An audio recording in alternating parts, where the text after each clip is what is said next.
A warm and pleasant good evening to all. Most importantly, I would like to pay my heartfelt condolences to the late Kakoli Patowary. Someone so special like hers could never be forgotten. Well, in my 14 years of life, I have never experienced any of my loved or near ones being traumatized by a particular person. The TV, the internet, the books, and a web series has resulted in a deep uprising thought in my mind, as well as the backlashes faced by the women not only in India but around the globe. I believe that the newer generation is a stronger and a vast knowledge one compared to the older one. So, we have the capacity and will to bring this type of age to an end. Like on this auspicious occasion, these are just the beginning of some of my few thoughts and views on how a woman struggles in her day-to-day life. Most importantly, to get a better world, I think we should all give the respect that a woman deserves. The power is a very inevitable thing. It is being viewed differently through gender lens, and it is most often associated with men, because men are taught from their childhood to bring the uphold for their household, community, their own self, and their family. But when a woman flexes her power, she is often summed as a zero. I feel that is the wrongest step a community or society can take against a woman. A woman sacrifices her entire life for the happiness of a particular person. She changes her nature, her behavior, and even her looks to bring happiness in someone's face. She gives birth to the next specimen, so we are all aware about the fact that giving birth is the second most painful thing after being burned alive. So just imagine the amount of pain a woman must go through in her entire lifetime.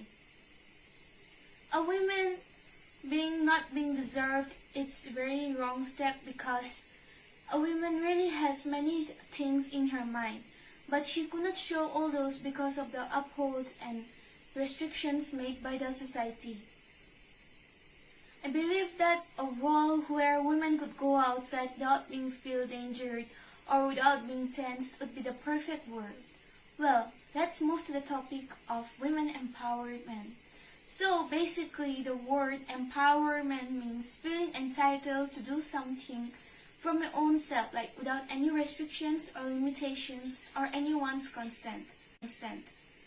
Empowerment is usually lacked in women, like not in the modern women, but then in the rural women, because they're not being viewed through that empowerment due to lack of their education. According to the national boards and all those scientific boards, it is said that a woman must have at least 1% sense of feeling entitled in order to have the sense of empowerment, and in order to believe that something she could do is usually right. Well, we all know about social media, right? Like even we have social media accounts and we have seen many hashtags. So that hashtag has become an important role model in playing the women empowerment, because through that all around the people around the globe can see how a woman struggles in a particular area. A woman must have a fighting sense in her mind, because if she lacks one, that means we have no chance to shut the hell of the society. Society must be trained, and I believe that they must insert a realism and naturism and feminism spirit in their minds, because in that way we could believe that could help us to become a better society and a better knowledge one than the other and the older society. We have all heard stories about brave women, isn't it? But how many of us has that particular feeling in your minds? I'm sure that the answer would be a big no, and only 10 or 20% of us have that feeling in our mind. In order to do that, we must all have confidence, and we must believe that we could do anything we want. Like women broke barriers to prove their existence. Just imagine the amount of pain they must have gone during the 90s and the 80s. Some of my top inspirations include Wangari Maathai, the Queen of Katwe, Fiona, Himadas from our own state, and Michelle Obama, the former First Lady of the US.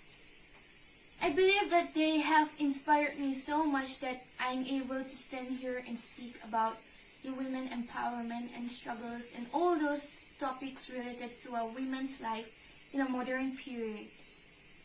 But one thing we must keep in mind is coming home or going out home late isn't cool at all, because it is of our own safety and the limited resources available at the night time. A better role, according to me, when I was a child, included where men and women would go hand in hand, where one's ability to do something was based on one's quality and not upon one's gender. I just imagine when would that day come when we would finally be able to have equality with the men. While in many countries, women are not able to get educated because of their less pathways in the schools. And I believe that should be usually stopped because everybody should get education, and education is the powerhouse to get introduced to something new. While in many countries, gender inequalities persist. Like even in India, still there are many places where inequalities continues, and even if you try to correct them, they be like, no, it's a tradition, we can't go against a tradition. It's the ancestral way, we can't go against the ancestral way. So my clap that to them would be, just take your ancestral way with you and don't just spread it amongst the world. Keep it in your own heart or either destroy it if you want to stay in this modern world.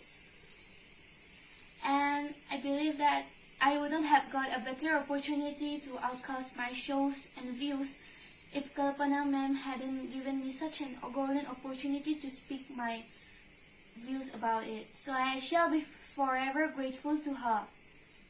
Well, I know that time is precious and no one wants to spend it knowingly, so here I come to an end to my 14 years of experience as a woman growing up partly in Assam and Mizoram. Thank you.